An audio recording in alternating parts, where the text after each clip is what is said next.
See, what am I supposed to say?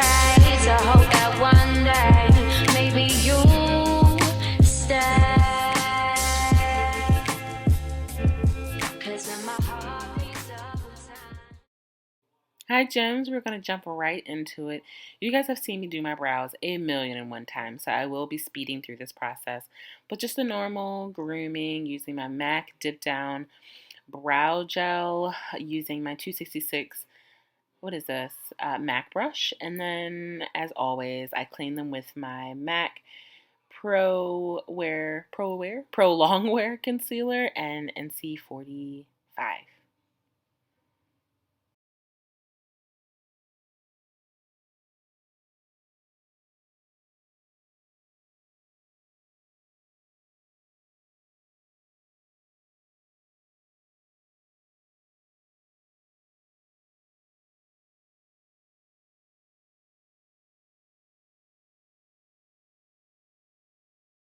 Lately, to base my eyelids, I've been using MAC's 24-hour Prime base, and it's just shown to not allow my colors to crease throughout the day because I do have pretty oily lids.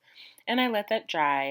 As you notice, when I put on the concealer under my eyebrow just to lift the eyebrow, I like to set it with a powder, and what you saw me do there was just use my MAC Saddle.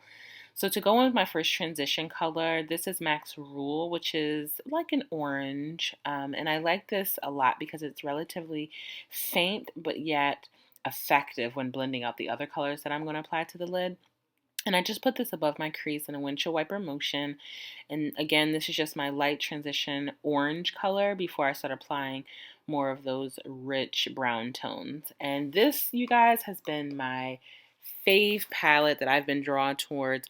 And this is the World Traveler palette by Anastasia. And the first color that I'm pulling from is Morocco, which is more like a reddish brown, but it's just a great transition color, especially after using that MAC Rule to really emphasize, a fall orange autumn rust color. And I use this color like every day. So in the outer corner of my lid, I'm going to be using Fudge from the same palette. And I just use this to create depth in the lid and to really smoke it out some before applying other colors to really define the lid. And I put this in the outer V, but I'm using my MAC 224, which is more of a tapered blending brush, to really blend the colors together and deposit as much brown as I need in that outer corner and marry those colors.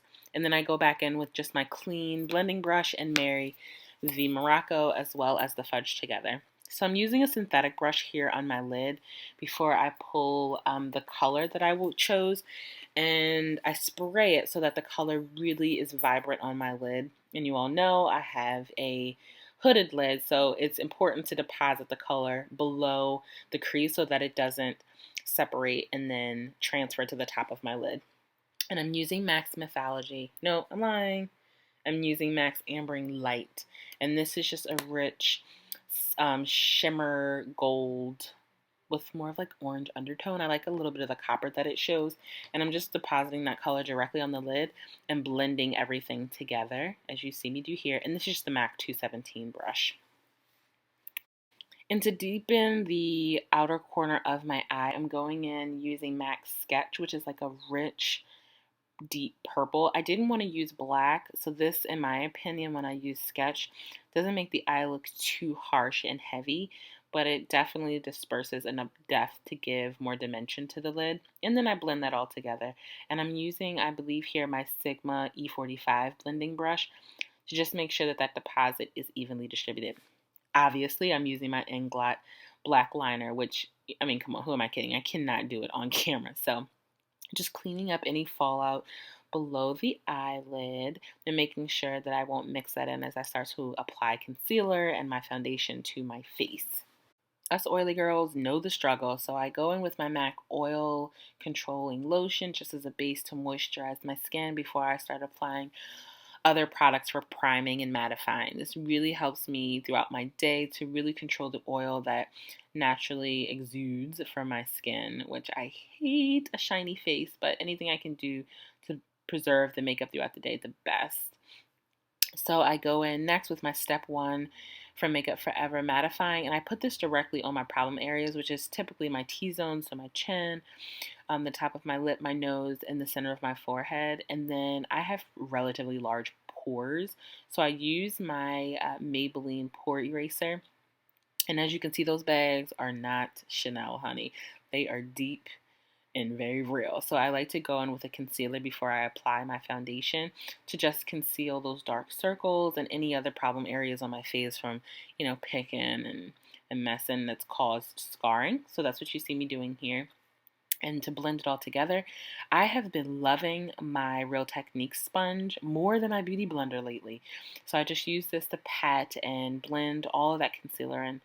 And here I just realized I forgot to prep my eyelashes for my falsies, and I'm using my Voluminous Miss Magna black mascara that I absolutely love.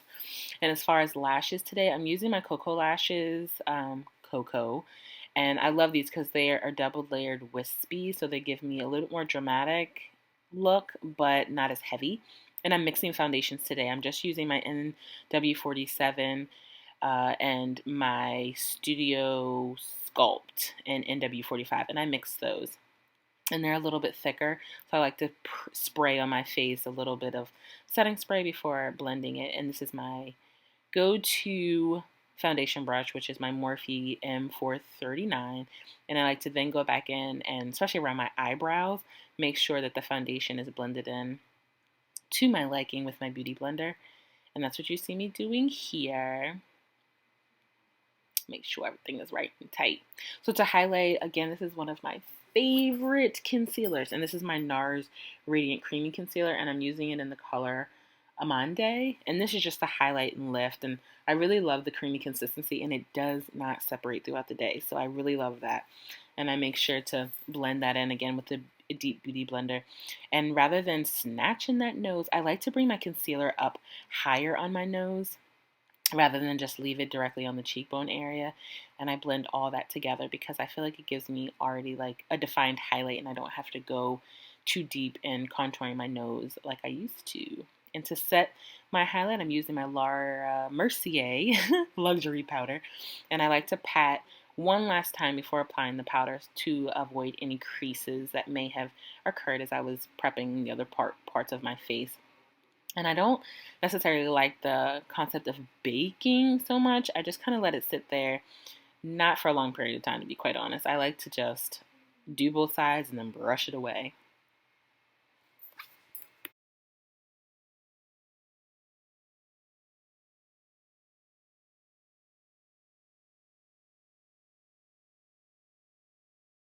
So to chisel out my cheekbones, I've been gravitating towards my contour kit, but just the single, what are we calling it? This is in Karab, and this is their darkest shade, and I like to chisel out my cheekbone area with this color. I also use my Sleek Cosmetics, or, even if I want to use one of my bronzers, like my CoverGirl, then that's also another option as well. But I've been really loving this single, what are we calling this? Like the single serving Karab. I don't have the whole kit, so I just really love this because I use it in the cream formation as well. So I just do that. And then as I mentioned before, I just take a fluffy blending brush. Actually, this is a powder brush to remove all the excess because I don't like it to bake too much and then that powder settle into my natural creases and, I don't know, crack and look aged. To bronze, because I love to bring warmth back to my face, I am using my CoverGirl Ebony Bronze, and I use this just about every day just to hit up those same spots that I've contoured and to bring more of a warmth tone to my face, especially after highlighting and lifting. You don't want to look too powdered, but more natural. I go back in to finish my eye with my favorite L'Oreal black eyeliner. As you see me do 100 times, I do like to blend this out. And then I'm just going to use the same shadows that I used on my lid, which would be MAC Rule Matte Orange eyeshadow. And then I go in with my Morocco eyeshadow from the Anastasia palette.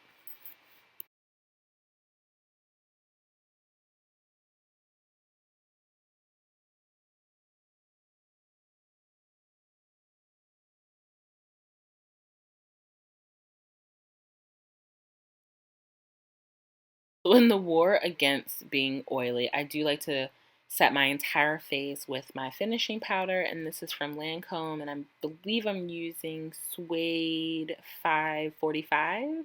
I'll list the products below, obviously, but I do pat this along my entire face, just mattify, because I particularly like that look. On my cheeks, I'm using Ambering Rose from MAC, and this is part of their natural, their normal collection, so it's not a pro color. And then I set my face with my Urban Decay De-Slick and realized that I didn't do my bottom lashes, so I'm going with my Giga Black from MAC to just apply some mascara to my bottom lashes to pull the entire look together. What you noticed me do is that I did spray my setting spray first because I like to put my highlighter on afterwards because I feel like it makes the color pop more. And I'm just going in and I'm using my Gold Deposit from MAC and applying to the highest points of my cheek, along my eyebrow bridge, and then on my nose, Cupid's bow, and chin, and bring the whole look together because I want to be snatched and lifted in gold in autumn and fall.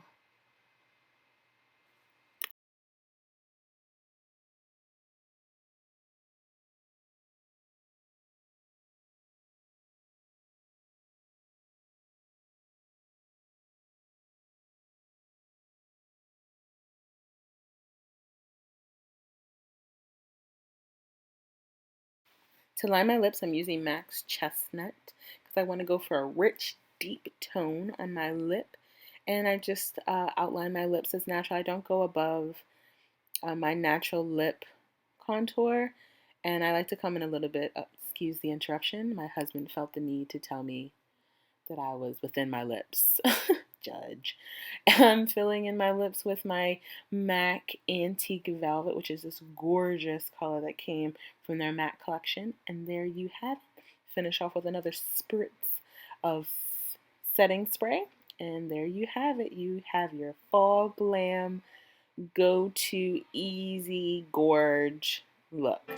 I hope you gems enjoyed it. I had such a good time creating it. You all know I love a dark lip, so any reason to execute something where I can do what I love is always a winner in my book.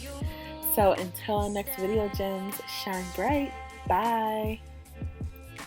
My heart beats up in time, and I'm left open one day.